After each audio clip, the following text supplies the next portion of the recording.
तो एक साधक ने बड़ा सुंदर प्रश्न किया है कि पहले विषय वासना की निवृत्ति होती है या पहले प्रभु के चरणों में अनुरक्ति होती है। प्रश्न यह है कि पहले वासना जाती है फिर प्रभु का प्रेम उदय होता है या पहले प्रभु का प्रेम होता है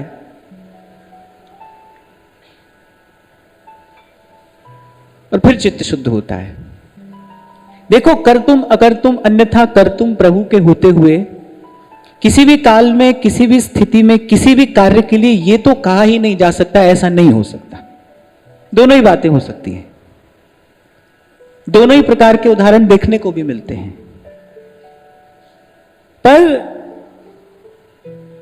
संतों का और भक्तों का अनुभव यह कहता है, जैसे अब आपने प्रश्न किया है ना, वो प्रश्न ऐसा है कि पहले सूर्य उदय होता है कि पहले अंधकार नष्ट होता है। ये प्रश्न यही है। तो सूर्य उदय की संभावना के साथ ही अंधकार नष्ट होना आरंभ हो जाता है। सूर्य उदय होने के पश्चात तो अंधकार रहने का कोई अर्थ नहीं है। भानु उदय जो तम रहे तो वह भानु ही नहीं, फिर तो अंधकार रहे ही कैसे सकता है। पर वो जो सूर्य उदय की संभावना है ना, माने सूर्य उदय से कुछ पहले आप देखो अंधेरा छटने लगता है। तो संतों भक्तों का अनुभव तो यही कहता है कि भाई पहले संत और सत्संग की कृपा होती है। सत्संग की कृपा से भगवत मिलन की इच्छा होती है और उस भगवत मिलन की इच्छा से धीरे धीरे विषय और वासना की निवृत्ति होती है। अगर यह कह दिया जाए कि पहले वासना की निवृत्ति होती है फिर प्रेम उदय होता है, तो फिर इसमें साधन की प्रधानता है। फिर तो भाई इसमें साधन बड़ा हो गया कि भाई कुछ करेंगे, पहले चित्त शुद्ध होगा और फिर प्रभु का प्रेम उदय होगा। जबकि संतों का अनुभव यह कहता है, व्यास जी कहते हैं, व्यास न कब हूं उपजी है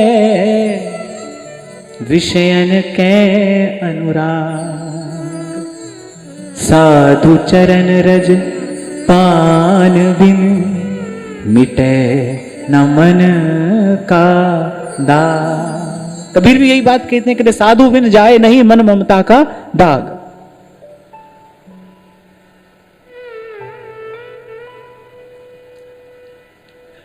तो दोनों ही बातें हो सकती हैं भाई। पर हम तो संतों के पीछे चल रहे हैं और इन संतों का मत, इन संतों का अनुभव, संत मत यही कहता है कि सबसे बड़ी प्रभु की कृपा है। प्रभु की कृपा होती है। महाराज बड़ी सुंदर बात कहते हैं, कहते हैं लेखे कतई ना छुट्टी है।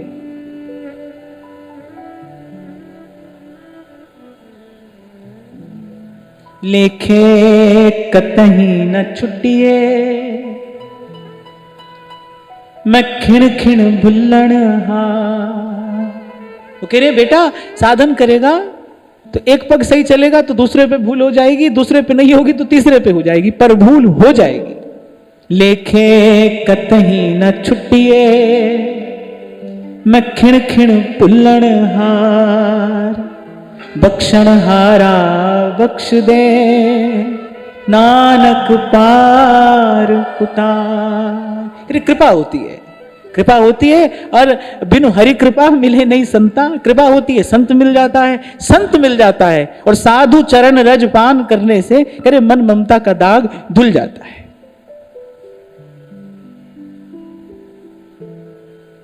अनेक बार हमने यहां से चर्चा की कि पंच बिखादी एक गरीबा राखौ राखण हारे, खेद करही और बहुत सतावही आयो शरण तिहारे, कर कर हार्यो अनेक बहु भांति छोड़त कतहु नाही, एक बात सुनता की ओटा साध संग मिट जा।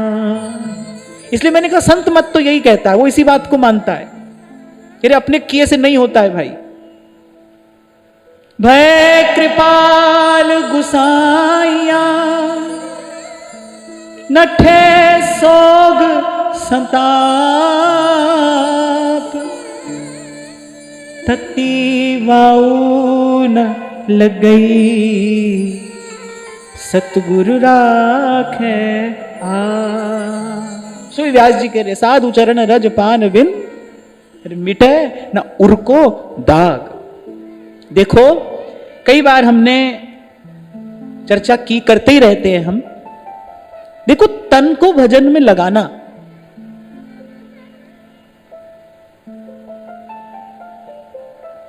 ये आसान है। आप लेके बैठ जाओ माला, ठीक है आप बैठ जाओगे। अगर थोड़ा सा आप में दृढ़ निश्चय है तो आप ये निश्चय करके भी बैठ जाओगे भाई 1 घंटे से पहले नहीं उठेंगे। ऐसा साधन करने वाले बहुत लोग हैं भाई। अरे मैंने तो ऐसे ऐसे लोगों को देखा है, शरीर रुग्ण है, जीवन में अनेक अनेक प्रकार की प्रतिकूलताएं हैं, तो फिर भी वो साधन में लगे हैं। उनका दृढ़ निश्चय है, उनका दृढ़ संकल्प है। पर मैं बड़ी विनम्रता पूर्वक ये कहूं कि तन को तो लगाया जा सकता है, पर 1 घंटा आप तो बैठ जाएंगे, पर आपके साथ साथ मन भी बैठ जाएगा, ये कोई आवश्यक बात नहीं। आप माला कर रहे हैं, आपके साथ साथ मन भी माला कर रहा है, ये कोई आवश्यक बात नहीं है। और वहां संत कह रहे हैं व्यास जो मन चरणन लगे, तन के लगे न कार्य। तन के लगने से तो कार्य होता नहीं, कार्य सिद्धि नहीं है केवल तन के लगने से। तन के लगे न काज। तन को तो भजन में लगाने का कुछ प्रयोजन है, हमारा कुछ प्रयोजन है, कुछ लक्ष्य है। आपके शब्दों में कहीं तो कुछ एजेंडा है। तन को भजन में क्यों लगा रहे हैं? क्योंकि कार्य सिद्ध करना, और कार्य मन के लगे बिना सिद्ध नहीं होगा। मन के लगे न काज। तन मन कर सब तज भजे, ताहि प्रेम की लाज। तो खैर जिसने भी पूछा अच्छा प्रश्न पूछा, पर उत्तर यही है भाई, होने को तो कुछ भी हो सकता है। प्रभु सर्व समर्थ हैं, सर्व साधनहीन को भी मिल जाते हैं, साधन करने वाले की ओर नहीं देखते हैं। हम जिसको बहुत श्रेष्ठ समझते हैं वो प्रभु की दृष्टि में कुछ नहीं होता है। हम जिसको हीन जानते हैं, हम जिसको हे समझते हैं, प्रभु उसी को अपने हृदय से लगा लेते हैं। तो भाई न जाने कौन सी बात पर दयानिधि रीझ जाते हैं, कब क्या हो जाए तो कुछ नहीं कहा जा सकता। और जो ये कहता है कि नहीं भाई ऐसा ही होता है, वो भूल में है। यहां तो भाई कुछ भी हो सकता है। कहा ना कर तुम अकर तुम अन्यथा कर तुम प्रभु हैं, कुछ भी कर सकते हैं। जो हमारी बुद्धि में आ सकता है वो भी कर सकते हैं, जो हमारी मन बुद्धि में नहीं आ सकता है वो भी कर सकते हैं। राई को पर्वत करे, पर्वत राई माई। अपनी समझ में तो ये बात आई है भाई कि बख्शण हारा बख्श दे, नानक पार उतार। माधो हम ऐसे तू ऐसा, माधो हम ऐसे तू ऐसा। संतों ने तो भाई यही अपना समर्पण किया है। हम मैले तुम पूजल करते, हम निर्गुण तो दाता, हम मूर्ख। और मूर्ख क्या साधन करेगा भाई? मूर्ख व्यक्ति को अब बड़ी ऊंची कोई पुस्तक देकर बिठा दो, क्या निकाल के लाएगा उसमें से? पुस्तक पढ़ने के लिए जो बुद्धि, जो मेधा, जो प्रज्ञा चाहिए वो तो उसके पास में है ही नहीं। खाली हाथ में बड़ी पुस्तक होने से कुछ पाया थोड़ी जा सकता है। तो संत तो अपने आप को ये कह रहे हैं, हम मूर्ख तुम चतुर सयाने, तू सर्व कला का ज्ञाता। माधो माधो माधो हम ऐसे तू ऐसा, माधो हम ऐसे तू ऐसा।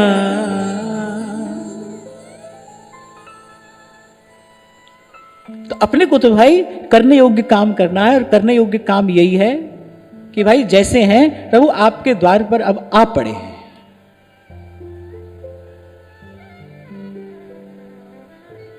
कभी कहीं जो मैं किया वो भी तुम ही थे मुझ माही।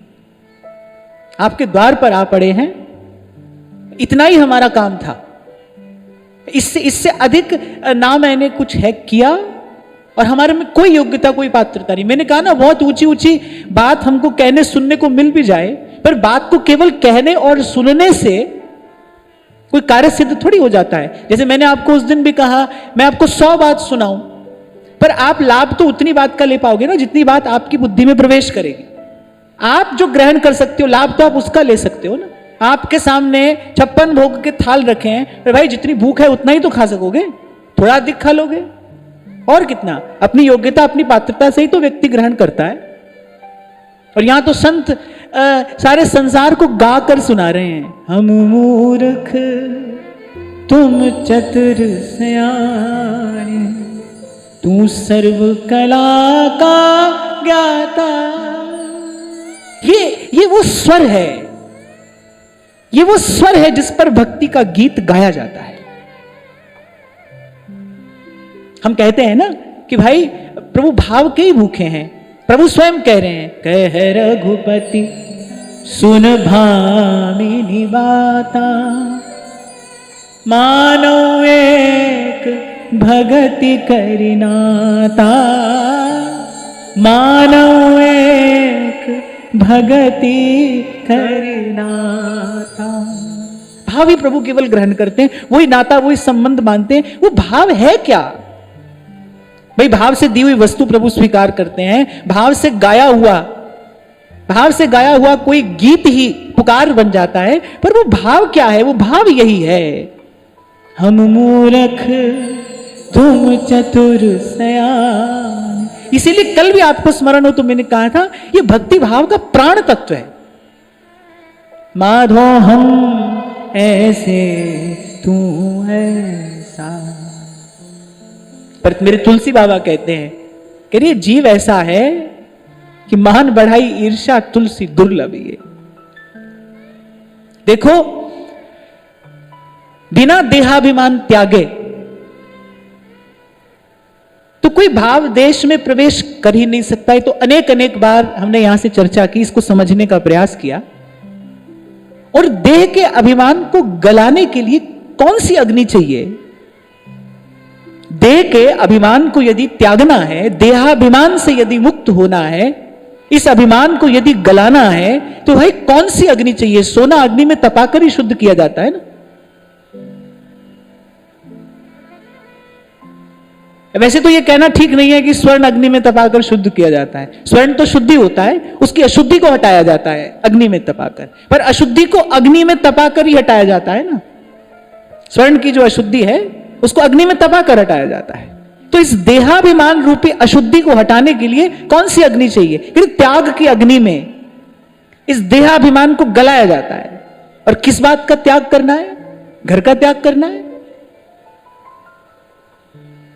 धन का त्याग करना है, किसका त्याग करना है? कह रहे नहीं, कह रहे जो मान और बढ़ाई है ना, जो बहुत गहरे तक।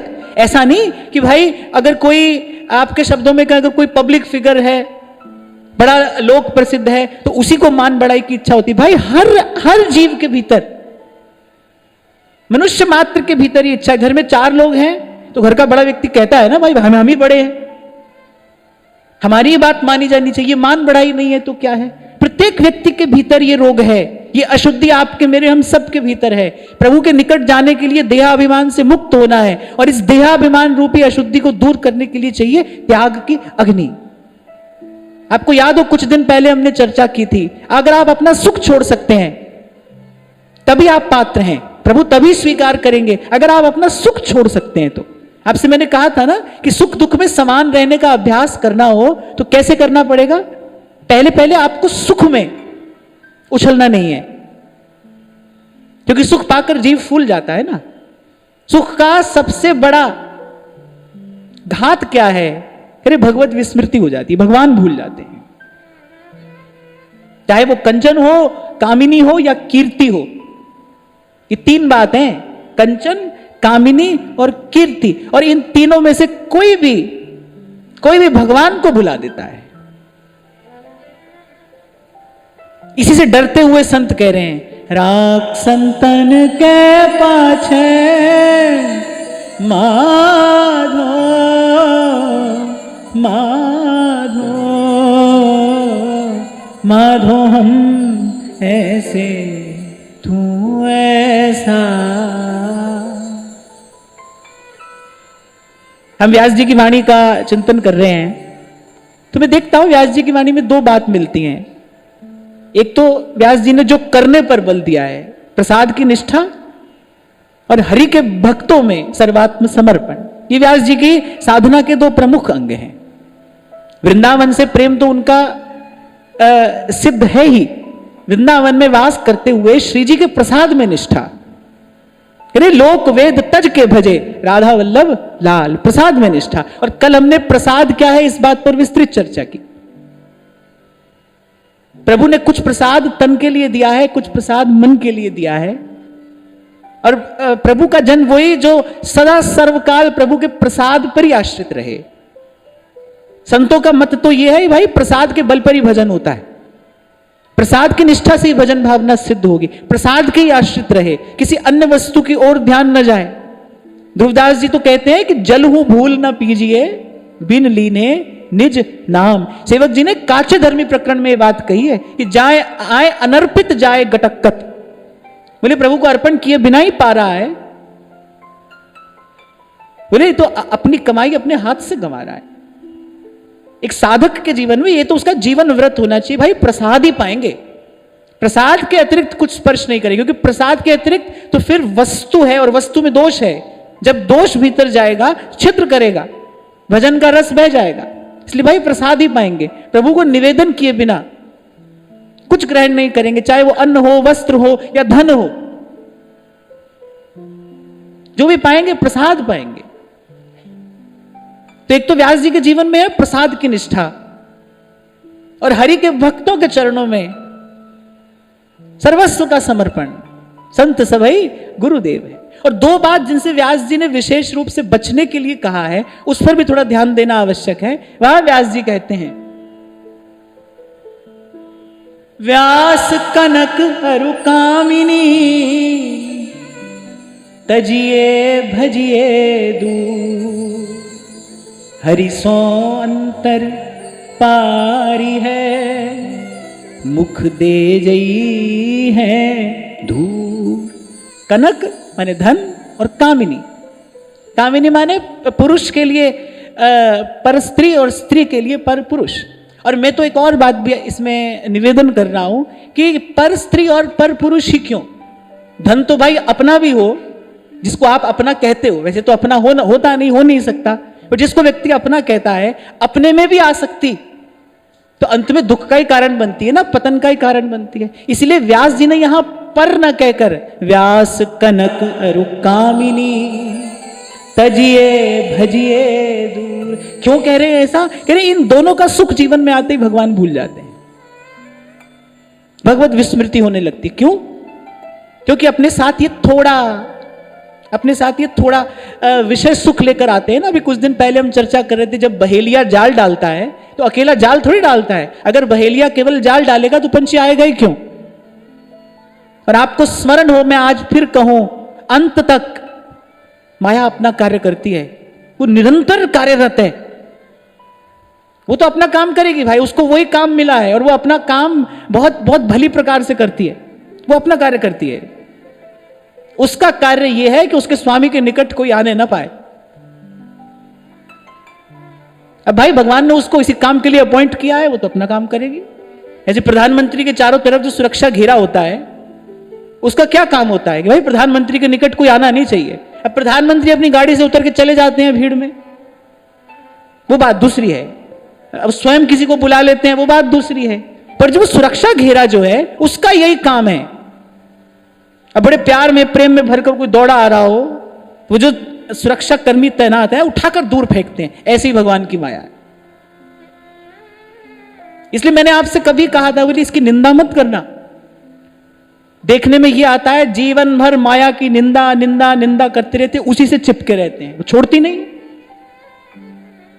और वो देखती है, बोली हमसे चतुराई कर रहा है, हमारी ही निंदा करता है और हमारा ही सेवन करता है, हमारी निंदा करता है और हमें ही चाहता है। अच्छा, एक और बात मैं आपको बताऊं कि वो ऐसे ही जमीन पर आप खड़े हो तो वो आपको नहीं गिराती है, माया का कार्य क्या है? वो ऐसे आपको जमीन पर खड़े हो आप नहीं गिराएगी, आप फिर खड़े हो जाओगे। वो पहले आपको वहां लेकर जाती है, चोटी पे, जहां आपको अपने अतिरिक्त कुछ दिखाई नहीं पड़ता। आपको लगता है भाई हम तो सबसे बड़े हो गए। वो आपको वहां लेकर जाती है और फिर जैसे ही आप, अब चोटी पे जगह कितनी होती है? बहुत थोड़ी। चोटी पे कोई बहुत देर खड़ा रह नहीं सकता है। और जैसे ही वहां व्यक्ति इस मद में असावधान होता है कि भाई हमारे अलावा तो कोई है नहीं, हम ही है, ले ये तो हम ही निकले, हम ही है, बस जैसे ही ऐसी असावधानी होती है पीछे से एक लात पड़ती है और वहां से व्यक्ति गिरता है आकर, फिर उठने लायक नहीं रहता। इसलिए कबीर कह रहे हैं, पत्ता टूटे डार सो बहर न लागे बार। तो दो चीज ऐसी है जो जीवन में कुछ कुछ ऐसा विषय का रस ले आती है, व्यक्ति मतवाला हो जाता है। तो भाई जो माया है वो जो अपना कार्य करती है ना, वो जाल भी डालती है, पर जाल के साथ साथ वो दाना भी डालती है। वो दाना चुगने जीव जाता है। कोई भी पंछी जाल में घुसने नहीं जाता है, पंछी तो दाना चुगने जाता है, पर दाना चुगते चुगते फंस जाता है। और फिर संत कहते हैं, विषय चुगा जिन चुगे मन, चुगत कछुक सुख हो, फिर फांसी ऐसी परे ही संग दुख न को। अंग्रेजी की एक कहावत है, वो कहते हैं, there are no free lunches in this world. मुफ्त में कुछ नहीं मिलता है यहां पर, आपको कुछ देना पड़ेगा। कुछ ले रहे हो तो कुछ देना पड़ेगा, और थोड़ा ज्यादा मजा लेना है, फिर सजा भी ज्यादा है उसकी, आपकी इच्छा है। मैंने तो सदा आपसे कहा भाई, भगवान ने जीव को निर्णय लेने का अधिकार दिया है। भाई तुझे बुद्धि दी है, तू निर्णय ले। भगवान कह रहे हैं, कर्मण्येवाधिकार अस्ति, भाई तेरा अधिकार है, तू कर, तू चुन अपना रास्ता। अर्जुन हाथ जोड़कर पूछ रहे, प्रभु आप बता दो कौन सा रास्ता चलूं। बोले मैं क्यों बता दूं, मैं तो दोनों रास्ता बताऊंगा, तेरी इच्छा उस पर चल। इसीलिए तो वो पूर्ण काम, आप्त काम, आत्मा राम है, किसी के झगड़े झंझट में नहीं पड़ते हैं। हम तो आपको भाई अपनी ओर से बात बताएंगे बड़ी देर तक और बड़ी दूर तक। आप नाक रगड़ते रहो, रगड़ते रहो, रगड़ते रहो, और जब तक नाक घिस नहीं जाए, नाक की तो लड़ाई है सारी, जो अभिमान है क्या नाक की तो होती है ना, जब तक घिस नहीं जाए तब तक वो देखते रहते हैं हमारा तुम्हारा तमाशा। बड़ी देर के बाद, बड़ी दूर के बाद भगवत स्वीकृति प्राप्त होती है। हाँ, उसके बाद जीव को भय नहीं है, उसके बाद उसको कोई चिंता नहीं है। पर तब तक तो भाई आप भजन करो, माया अपना कार्य करेगी, प्रभु तो अपना कर ही रहे हैं। पर यहां संत सावधान करते हैं, व्यास कनक अरु कामिनी तजिए भजिए दूर। बोले छोड़ो और छोड़कर दूर भागो। नहीं तो कह रहे, जोवा की संगत करे मुख दे जई है धूल। बोले अंत में धोखा देकर जाते हैं दोनों। करते क्या है, आपको बाहर से बना देते हैं, भीतर से बिगाड़ देते हैं। दोनों ये काम करते हैं। बाहर से बना देंगे, रुपया पैसा अधिक आ जाए, चलो बढ़िया कपड़ा पहनोगे, बढ़िया आभूषण पहनोगे, बढ़िया गाड़ी में घूमोगे, बाहर से तो खूब चटक मटक आ जाएगी ना। बाहर से बना देंगे, भीतर बिगाड़ देंगे। कुछ बात अपने अनुभव से सीखी जाती है, कुछ दूसरे के अनुभव से सीखी जाती है। तो दोनों बात ये इशारा तो इसी ओर करते हैं, तो भीतर से बिगाड़ देते हैं। तो गुरु की शरण में जाओगे, वो क्या करेगा? गुरु के पास जाओगे, संत के पास जाओगे, वो क्या करेगा? वो तुमको पाठ पढ़ाएगा संयम का। बोले वो तो कहेगा बेटा जरूरत से कमी खाना, कमी लेना। वो बाहर से तो हो सकता है आपको धूल धूसरित करके छोड़ दे, बाहर से देखने में हो सकता है वो आपको ऐसे ही वृंदावन की रज में लपेट कर छोड़ दे, और वो आपका भीतर संवार देगा। वो आपको वहां से बना देगा, वहां से संवार देगा, या आपको वो रूप और वो गुण दे देगा जिसको देखकर साहिब रीझता है। जो साहिब को रिझाने के लिए जो गुण चाहिए वो आपको वो दे देगा। गुरु वही होता है जो गुर दे दे। उसी को गुरु कहते हैं, जो जिसके पास में गुर हो, गुर युक्ति टेक्निक, जो आपको गुर दे दे, वो आपको वो गुर दे देगा जिससे साहेब रीझता है। निर्णय आपका है। मैं तो सदा से कहता आया हूं भाई, आपको स्वार्थ साधना है कि परमार्थ साधना है, पहले ये निर्णय कर लो अपने आप से और प्रभु से। कपट ना करते रहो। व्यास कपट हरि ना मिले। कपट का परिणाम क्या है? इत व्यवहार न उत परमारथ। ऐसे बीच ही बीच में अपना जन्म मत गमाओ। पहले अपने जीवन की प्राथमिकता निश्चित करो, अपनी पात्रता, अपनी योग्यता देखो। देखो मेरे मन में क्या है, जो कई बार मैं आपसे कहता हूं ना, केवल देखो मन कहां जाता है। ये देखो कि मन की सहज गति कहां है। हम वही हैं, हम वही हैं और हम वही हैं जहां हमारे मन की सहज गति है। उसको स्वीकार करो। आप अपने आप को स्वीकार करो, प्रभु तो आपको स्वीकार करने के लिए खड़े ही हैं। वो नहीं कह रहे हैं आपसे कि ऐसे होकर या वैसे होकर आओ, वो तो आप जैसे हो वैसे स्वीकार करने के लिए खड़े हैं। पर पहले आप अपने आप को तो स्वीकार करो।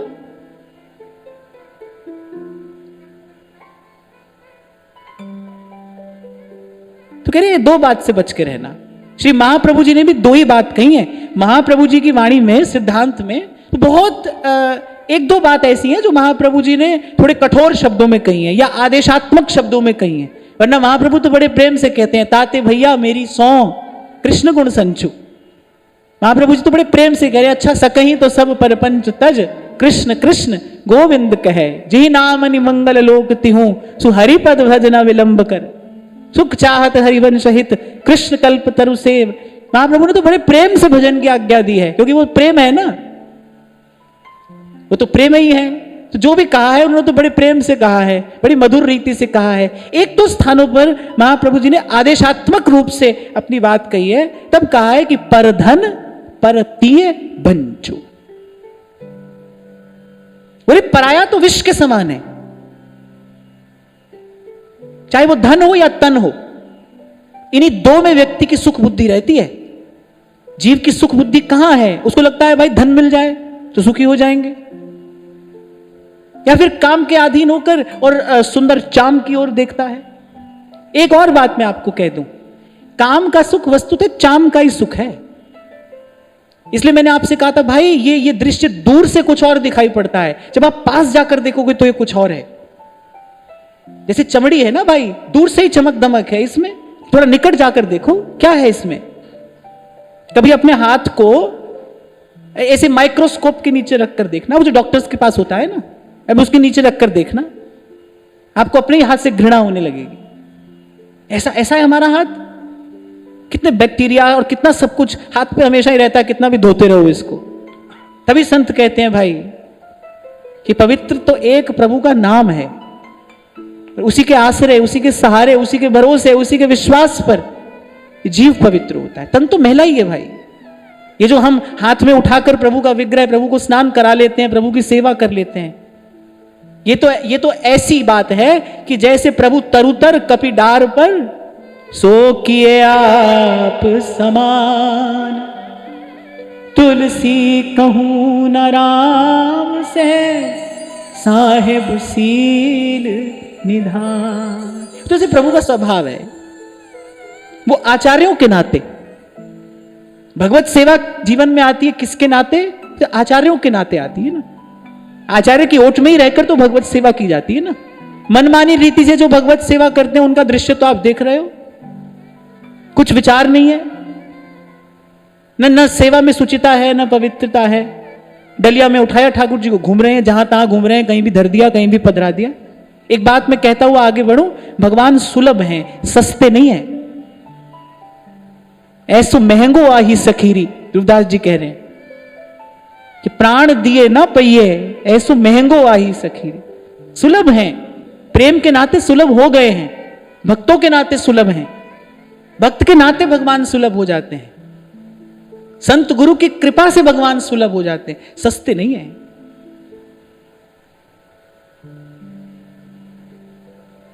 अर्जुन के सारथी बनकर बैठ जाते हैं तो क्या हुआ? है तो तीनों लोगों के ठाकुर ना, अखिल लोक ब्रह्मांडन में जिनकी ठकुराई है। यही तो प्रभु का शील है, यही तो प्रभु की करुणा है। इसी का विचार कर करके तो भक्त धन्य होते हैं, इसी का गुण तो संत गा रहे हैं। माधो हम ऐसे तू ऐसा, कबीर कहते हैं सुत अपराध करत है जेत। शास्त्र में 32 सेवा अपराध बताए गए हैं। भगवत सेवा में कह रहे 32 अपराधों से सावधान रहना चाहिए। मैं आपको बताऊं तो आपको लगेगा कि 32 के 32 हमसे नित्य होते ही हैं। इसलिए कोई ये तो कभी सोचे ही ना कि मैं सेवा करता हूं। जित तू आप करावे, प्रभु करा लेते हैं, वो करा रहे हैं भाई, भजन और सेवा तो वो करा रहे हैं। अरे मन की गति भी नहीं होती उस ओर। यो ब्रह्म रुद्र शुक नारद भीष्म मुख्य आलक्षितो न सहसा पुरुषस्य तस्य